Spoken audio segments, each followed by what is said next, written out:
Hello, this is Phil Strain from the University of Colorado at Denver, and it's my pleasure to be with you today to tell you a little bit about the Pyramid Equity Project and how it has been designed to address disproportionality in discipline practices at the early childhood level.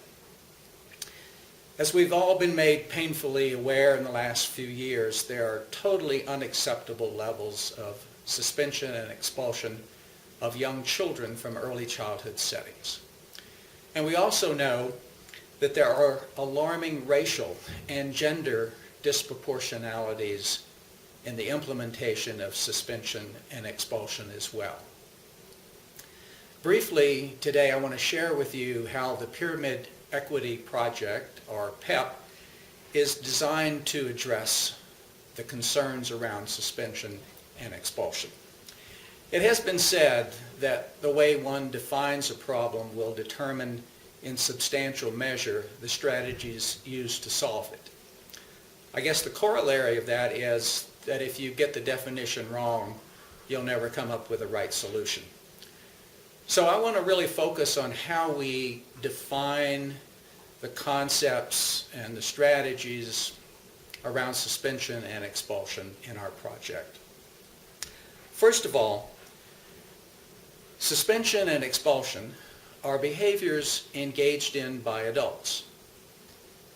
I guess that's obvious at one level, but what's perhaps not so obvious is that adult behavior change, therefore, adult as well as adult thinking change and adult feeling change has to be a primary target if we're going to solve the issues around suspension and expulsion.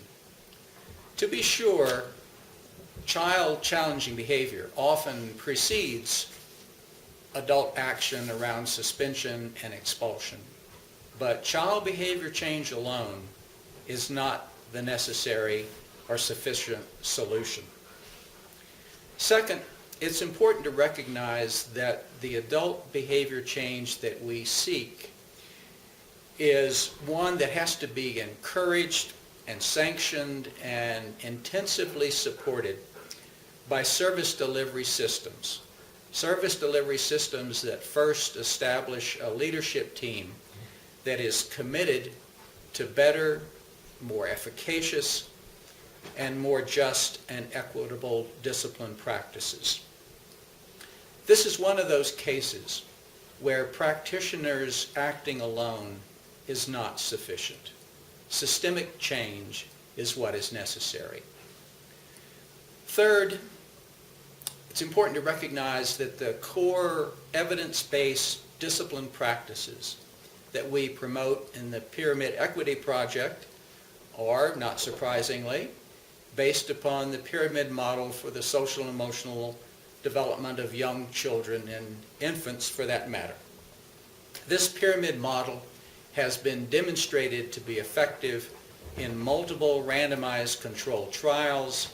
Moreover, many of the discrete teaching practices that are the heart and soul of this tiered support model have been demonstrated to be effective in literally hundreds of other experimental studies.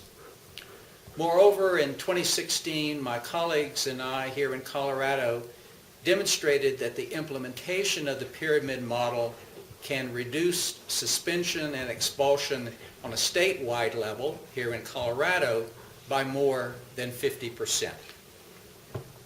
And I would refer you to challengingbehavior.org for more information on the pyramid model and its implementation components. One of those other components that's important to talk about in this context is our use of a fidelity measure, the Teaching Pyramid Observation Tool, which allows us to assess the implementation of, if you will, the independent variable at the individual classroom level.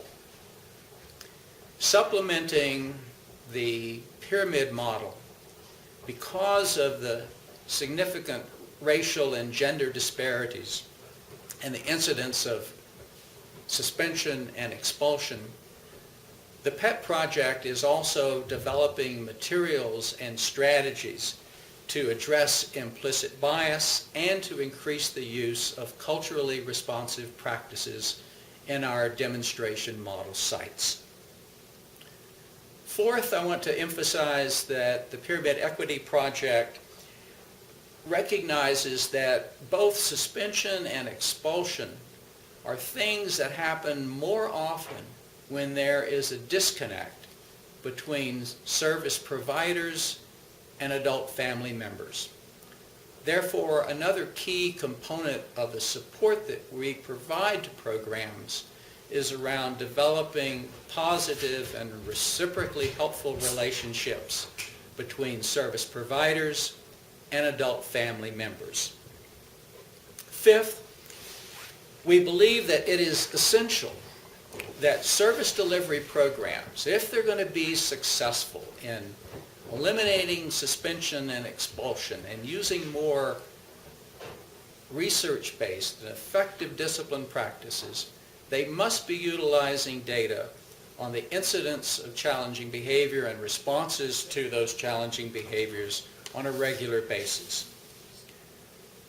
Why is that the case? It's the case because the mere absence of suspension and expulsion does not equate to a quality service delivery program at the early childhood level, especially for children with persistent and serious challenging behavior. Therefore, we have developed a data system that we call the Behavior Incident Report that provides an in-depth analysis in real time of individual challenging behavior and the discipline events surrounding those challenging behavior events. And data from this system then allows program leaders to make important strategic decisions about where to put their internal personnel development resources, how to identify in a cost-efficient and rapid fashion the children who may need more intensive support, and how to track and intervene on disproportionate practices around discipline specific to race and gender. This data system, the Behavior Incident Report, because of its nature and how it is utilized, also allows service delivery programs to track changes in the competencies of staff, in the behavior of children, as well as to track disproportionality across time. Well, it's time for me to wrap up. And let me wrap up with this thought. And that is that neither suspension or expulsion are evidence-based practices, at least at the early childhood level.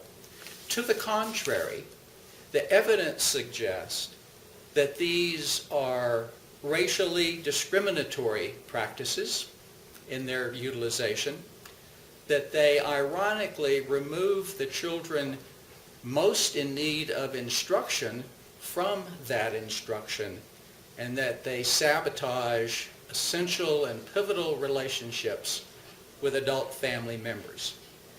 That is why the overarching aim of the Pyramid Equity Project is not just to reduce suspension and expulsions, but to take them to zero, and to demonstrate that early childhood programs and the parents and the children in those programs can all be successful when programs and practitioners utilize evidence-based discipline practices to a high degree of fidelity. I thank you for this time to provide a brief introduction to the Pyramid Equity Project and look forward to your questions and comments. Thank you.